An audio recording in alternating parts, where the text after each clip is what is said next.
Independen terpercaya. Dan saudara, sebuah truk bermuatan beras gagal menanjak dan berjalan mundur di Dusun Bili-Bili, Kabupaten Pindrang, Sulawesi Selatan. Truk kemudian terbalik dan menimpa rumah warga.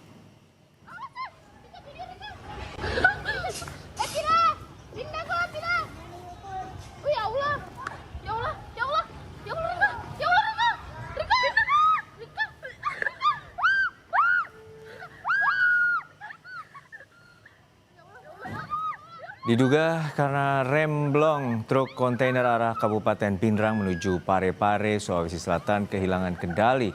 Truk mundur dan berakhir menimpa rumah warga. Selain kerusakan rumah warga, kecelakaan juga menyebabkan sopir truk terluka. Polantas Polres Pindrang kemudian memindahkan truk dengan alat berat.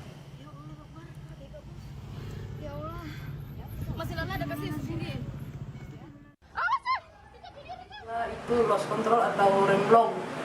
Kendaraan tersebut diperkirakan memuat beras dan alhamdulillah untuk korban jiwa tidak ada. Dan untuk drivernya ada luka sedikit di bagian kaki, rumah warga sedikit ada kerusakan di teras depan sebelah kanan.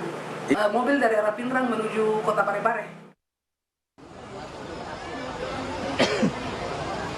Kita dapat musibah, guys. Jalur putus, sementara kita terisolir. Masih soal kecelakaan kendaraan, saudara. Diduga karena bermuatan lebih, sebuah mobil angkutan desa terjun ke sungai sedalam 10 meter saat melintasi jembatan gantung. Warga sekitar langsung menolong 17 penumpang dan satu sopir yang berada dalam mobil. Polisi bilang kecelakaan tunggal terjadi karena beban mobil terlalu berat.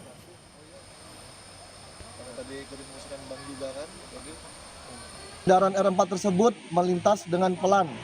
Ketika hampir sampai di penghujung jembatan, besi penahan seling sebelah kiri patah, sehingga jembatan gantung miring ke kiri dan kendaraan R4 terperosok ke sungai dengan ketinggian kurang lebih 10 meter dan mengakibatkan penumpang mengalami luka-luka.